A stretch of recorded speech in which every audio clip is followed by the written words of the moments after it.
हमले के बाद पाकिस्तान रेलवे का बलूचिस्तान के लिए ट्रेन सर्विस मुअत्तल करने का ऐलान। दहशतगर्दी के पेश नजर जाफर एक्सप्रेस की रवानगी 3 रोज के लिए मंसूख। Chief executive officer railway Amir Ali Baloch कहते हैं कि कानून नाफिज करने वाले इदारों के साथ राब्ते में है। हालात मामूल पर आने तक ट्रेन सर्विस आर्जी तौर पर मुअत्तल रहेगी।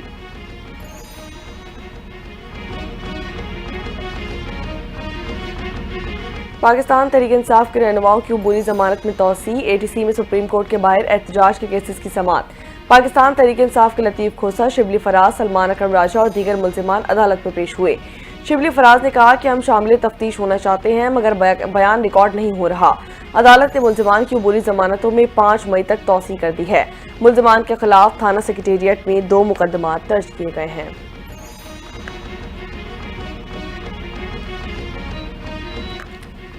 वफाकी वज़ीर दाखिला मोहसिन नकवी का वज़ीर आला बलूचिस्तान मीर सरफराज बुगटी से राब्ता। मोहसिन नकवी ने वाक़े पर शदीद अफसोस का इजहार किया।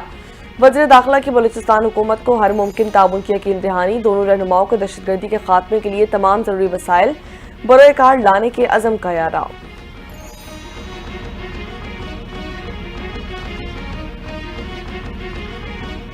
दहशतगर्दों का कोयटा से पेशावर जाने वाली जाफर एक्सप्रेस पर बुज़दिलाना हमला। मुसाफिरों को यरगमाल बना लिया गया। सिक्योरिटी फोर्सेज ने 155 यरगमाल मुसाफिरों को बाजियाब करवा लिया है।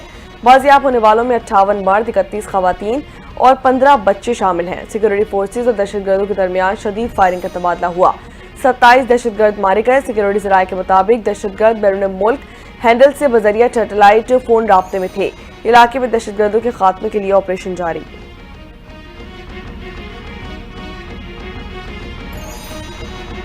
जाफर एक्सप्रेस हमले के दहशतगर्दों में खुदकश बमबार भी मौजूद। खुदकश बमबार यरगमाली मुसाफिरों के साथ बैठा हुआ है। सिक्योरिटी जराये के मुताबिक दहशतगर्द खुदकश जैकेटें पहने हुए हैं जबकि दहशतगर्द लोगों को ढाल के तौर पर इस्तेमाल कर रहा है। सिक्योरिटी फोर्सेज खुदकश बमबारों की मौजूदगी के बायस इंतहाई एहतियात से काम ले रही हैं।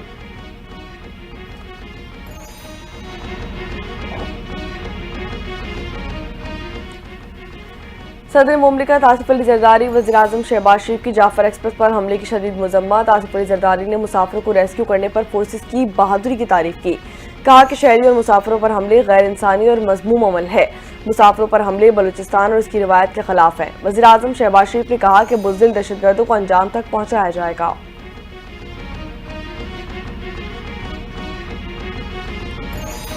स्पीकर अय्याज सारी की जेर सदारत कौमी असम्बली का इजलास आज होगा। इजलास का 17 नुकाती एजेंडा जारी कर दिया गया। वज़ीर दाखिला मोहसिन नकवी तहवील मुल्जिमान तरमीमी बिल 2024 पेश करेंगे। सोसाइटीज रजिस्ट्रेशन तरमीमी बिल ऑर्डिनेंस भी पेश किया जाएगा। मोहसिन नकवी पाकिस्तानी शहरियत तरमीमी बिल 2024 मंजूरी के लिए कौमी असम्बली में पेश करेंगे।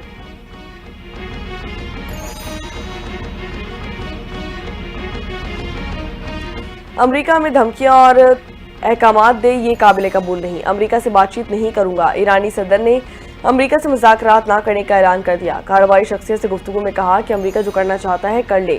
ऐसी बातचीत को कबूल नहीं किया जाएगा जो धमकियों के तहत की जाए।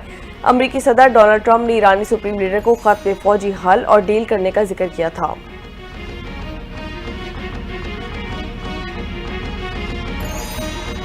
कौमी क्रिकेट टीम बरास्ता दुबई न्यूजीलैंड रवाना हो गई है। कौमी स्क्वाड में अब्दुल समद और हसन नवाज को शामिल कर लिया गया। नायब कप्तान शादाब खान कहते हैं कि मुझे नई जिम्मेदारियां सौंपी गई हैं। अच्छा खेलने की भरपूर कोशिश करेंगे। पहली बार टीम का हिस्सा बनने वाले खिलाड़ियों से भरपूर उम्मीदें हैं।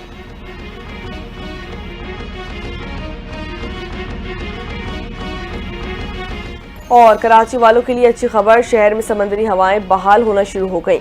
महकमा मौसमियात के मुताबिक आज से कराची में गर्मी की शिद्दत में कमी का इम्कान। ज़्यादा से ज़्यादा दर्जा हरारत 34 से 36 डिग्री सेंटीग्रेड के दरमियान रहने का इम्कान। कराची का फिजाई मयार बेहतर करार। दुनिया के आलूदा तरीन शहरों में कराची 44वें नंबर